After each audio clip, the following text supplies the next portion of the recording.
Hello, and welcome to The Unseen Shift. Today, we're pulling back the curtain on a force that shapes our homes, our relationships, our workplaces, Mm-hmm.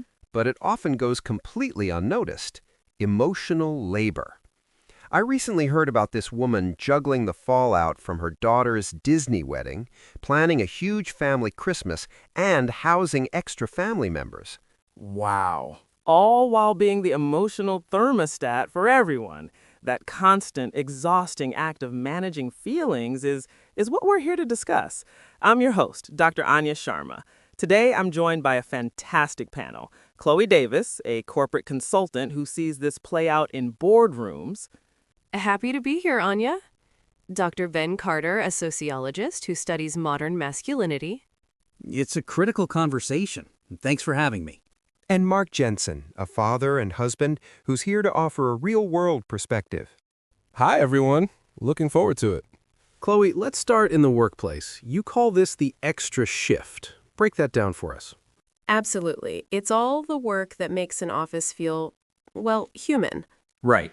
But it isn't in anyone's job description. Remembering birthdays, organizing the team building event, noticing a colleague is struggling and checking in. We call it office housework. Office housework, yeah. And studies overwhelmingly show it falls to women. It's expected, it's constant, and it's uncompensated. I have to jump in there. Isn't a lot of that just being a decent person? I mean, if I see someone's having a bad day, I'll ask what's up. I don't see it as labor. And that's the crucial difference, Mark. Doing it spontaneously is one thing. Being the person everyone assumes will do it is another. The labor isn't just the action itself. Okay. It's the mental load of anticipating, monitoring, and managing. It's the responsibility to keep the social gears turning. Nobody expects you to be the office cruise director. They often expect your female colleague to be. That word, responsibility, is everything. It's the difference between helping with the dishes and being the person who has to know you're out of soap. At home, this dynamic can become corrosive. I see it in my practice, a pattern where one partner, usually the woman, expresses unhappiness, and the other partner sees it as a personal attack. I'll be honest, that hits home. My wife used to bring things up, and my first instinct was to get defensive, list all the things I do, the yard work, fixing the faucet. And after a while, she just stopped. And I genuinely, foolishly thought things were better, that we'd found peace. It's what we call the false peace. It's often the quiet before the storm, the moment a partner starts planning their exit, not because they fell out of love, Yeah. but out of sheer exhaustion. Ben, this isn't because men are inherently less caring. This is learned behavior, right?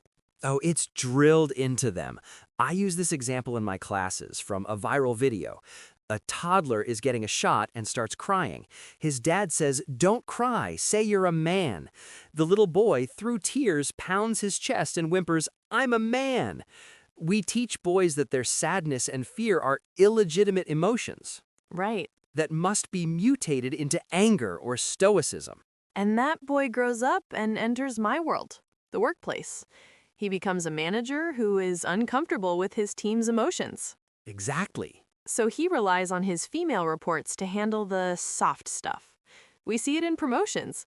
A 2022 study showed a male engineer can get ahead by just being competent. Just competent? A female engineer has to be competent and prosocial. Warm, kind, a team player. That extra emotional shift is her ticket to entry. Right. But it rarely gets her the top job because it's not seen as real work. Wow. So you're saying she has to do 2 jobs, but only gets evaluated on 1? Precisely.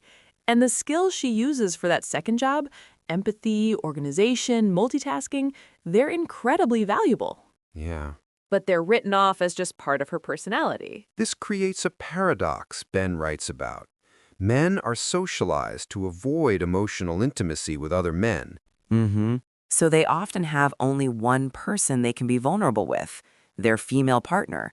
This places an immense burden on her to be his sole source of emotional support. Exactly. She becomes the manager of her own emotional world, the kids' worlds, and his. Wow. It's unsustainable. We have a crisis of connection among men, and women are paying the price. Okay, so I'm sitting here and I'm getting it, but I'm also thinking, what now? I can't undo 40 years of social programming overnight. What's a concrete first step? From a systems perspective, you make it explicit. In the office, that means adding prosocial tasks to job descriptions. Okay. Make remembering key birthdays a rotating duty. Reward managers who cultivate psychological safety. Stop treating these skills as nice to have and recognize them as core leadership competencies. And for individuals like you, Mark, a huge step is moving from passive help to active engagement. Don't wait to be asked. Instead of saying, "Let me know how I can help," Right. try asking, "What's on your mental checklist for this week?" Then take a few of those items and truly own them from start to finish. The goal is to share the management, not just the tasks. That's such a powerful distinction. It's not about eliminating emotional labor, it's essential for human connection. It's about making it visible, giving it value, and distributing it with fairness and respect. It's about moving from a system of silent expectation to one of conscious partnership. As we close, we want to leave you with something to consider in your own life. Now, here's a question we'd like you to think about. The next time you feel the urge to smooth things over or keep the peace in a situation at work or at home, pause and ask yourself, am I performing a kindness? Yeah.